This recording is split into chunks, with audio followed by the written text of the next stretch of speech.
There are three dryers sitting on Facebook Marketplace right now that appliance stores would love you to ignore, and every repair tech I know is quietly buying them for their own laundry rooms.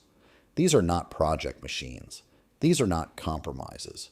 I am talking about dryers that will run 20 years on a single belt, selling for under $200 because the name sounds old. After 18 years fixing appliances, I have watched people spend $800 on circuit board machines that fail in year 3, while these three sit ignored. Today, that stops. Let's get into it. Number 3, the Kenmore dryer. Number 3 is a machine repair techs keep buying for their own laundry rooms, and it sells for under $200 because of a secret the average buyer has never heard. I had a customer last year, a woman in her mid-30s renting her first house. She was about to spend $649 on a new Samsung at Home Depot. I asked her to hold off and pulled up Marketplace on my phone, showed her a 2001 Kenmore 70 series in clean condition for $120. That was 14 months ago. You know what she has spent on that machine since? Zero, not a dime. It runs every single day. Here is the detail that matters most. Kenmore is not a manufacturer. It never built a machine. Kenmore is a badge. Sears put on dryers made by Whirlpool, Roper, and Speed Queen, depending on the model number. The guts of a Kenmore 70 series are mechanically identical to a same-era Whirlpool. Same motor, same drum bearing. Parts are available everywhere for almost nothing. A heating element for a late model Samsung runs $85 to $120. The same repair on one of these costs $18, and those are real numbers from my shop, not what the parts counter charges. Repair techs know this. The average buyer does not. If you are shopping for one, here is the inspection checklist. First, decode the model number before you buy. The first 3 digits tell you the actual manufacturer. You want a Whirlpool-built unit from 1992 to 2005. Any appliance forum will identify it in minutes. Second, spin the drum by hand with the door open. Any grinding means drum glides are worn. A $15 part. Use it to negotiate the price down. Third, pull the lint screen and check the housing underneath. Caked lint that has never been cleared is a fire risk and tells you how the owner maintained everything else. Bottom line on the Kenmore, you are buying a Whirlpool under a different badge at a fraction of the cost because nobody checked. Average used price, $80 to $160. A comparable new dryer, $499 to $649. That is a $400 difference for a machine that requires less service. But if the Kenmore surprises you, this next one might be the most mechanically misunderstood dryer in America. Number 2, the Whirlpool Direct Drive. The Whirlpool Direct Drive, from the late 1980s through the early 2000s, has the lowest service rate of any residential dryer I have worked on. Not the lowest in its class. The lowest period. I track my own service calls. These machines show up maybe once a year, and when they do, it is almost always a worn drum, glide, or a failed thermal fuse. Parts under $12 combined. 15 minutes of work. Here is the nerdy detail that matters. Most dryers spin the drum using a belt driven through an idler arm that pivots on a plastic bracket. When that bracket wears, the belt slips, the drum stops, and the machine runs hot with no tumbling. The Whirlpool Direct Drive replaced that connection with a rubber coupler. The motor connects directly. Fewer parts. The most common repair on these is replacing that coupler. $9. Current market, a clean direct drive Whirlpool from 1995 to 2004 runs $100 to $200 on Marketplace. A new Whirlpool with equivalent capacity, $579. That is nearly $400 saved up front, and the machine costs less to maintain over time. Who should buy this dryer? Anyone keeping a machine for more than 8 years. Anyone who wants something a beginner can fix from a YouTube tutorial. Anyone who cannot afford a surprise repair bill. Who should skip it? If you need a moisture sensor for delicates, Most of these do not have one. If aesthetics matter, these are white boxes with a single dial. If you need a stacking configuration, confirm the model supports a bracket before buying. Here is the inspection checklist. First, open the door and spin the drum by hand. It should turn with smooth, light resistance. Any catching or grinding means the drum glides are gone. A $15 fix, but negotiate. Second, turn it on and let it run for 3 minutes. Then open the door.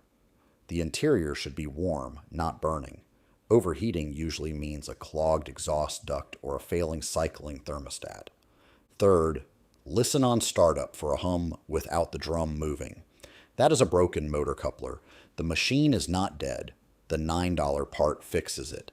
But know what you are buying before you agree to a price.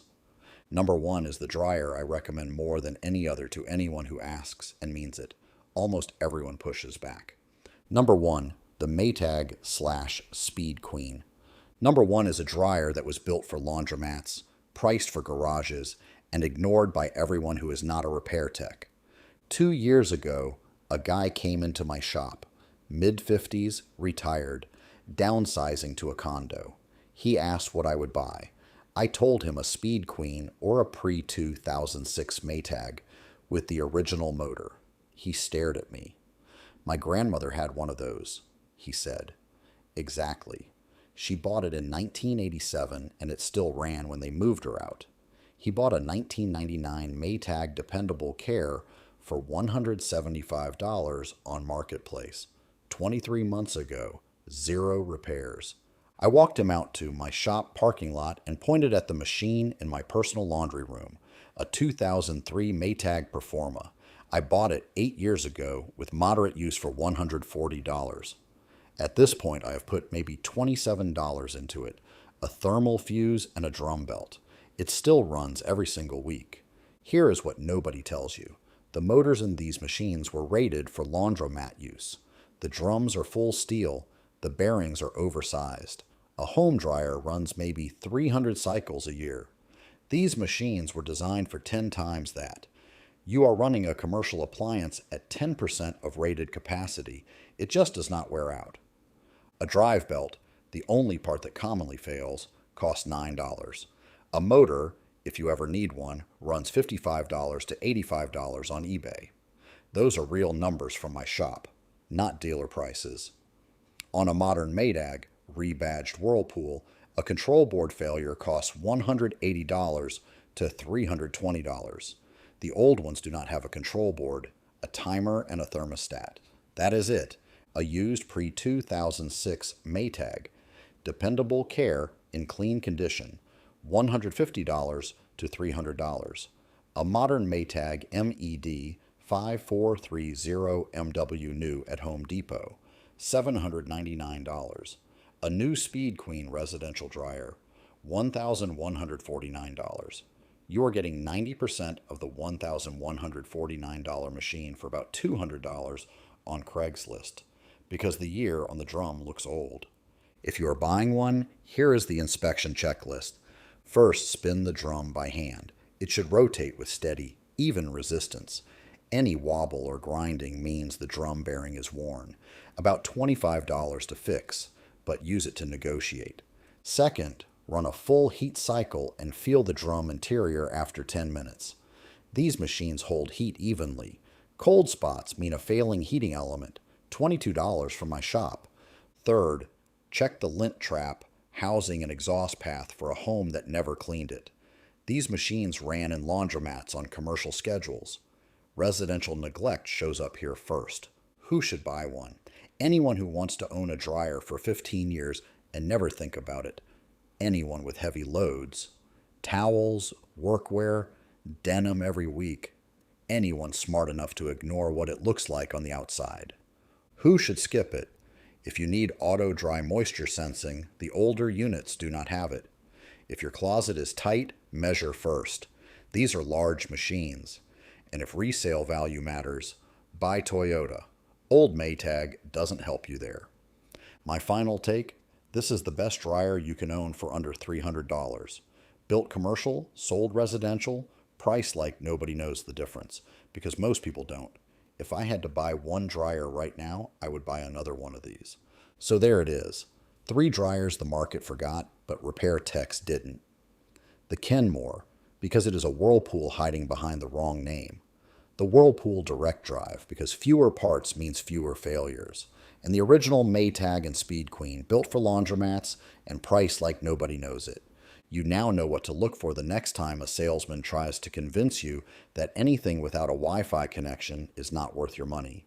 You know better now.